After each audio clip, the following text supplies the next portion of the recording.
আসসালামু আলাইকুম।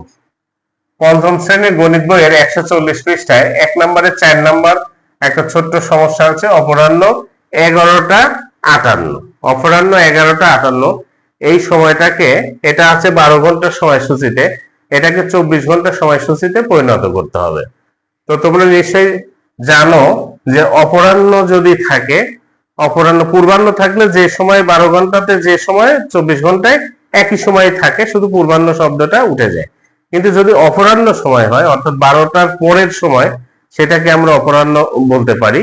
তো সেই সময়টা হলে 12 ঘন্টা যোগ করতে হয় এই সময়ের সাথে। তো আমরা এটা সমাধান এভাবে করব, লিখব অতএব 24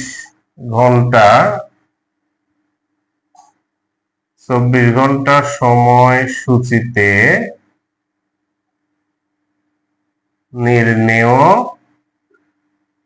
সময়। 24 ঘন্টা সময়সূচিতে নির্ণয় সময়, তাহলে 11টা 58 এর সাথে আমরা যোগ করব 12 ঘন্টা, তাই না?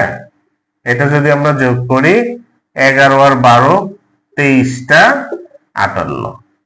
এটাই হলো 12 ঘন্টা সময়সূচিতে ছিল 11টা 58, এটাকে আমরা 24 ঘন্টা সময়সূচিতে পরিণত করে 12 যোগ করে পেলাম 23টা 58। এবং এর সাথে পূর্বাহ্ন, অপরাহ্ন, সকাল, দুপুর, বিকাল, সন্ধ্যা, রাত কিছু উল্লেখ থাকবে না, শুধু আমরা লিখবো 23টা 58। তো ঠিক আছে, নিশ্চয়ই তোমরা বুঝতে পেরেছো। ভালো থেকো সবাই, আল্লাহ হাফেজ।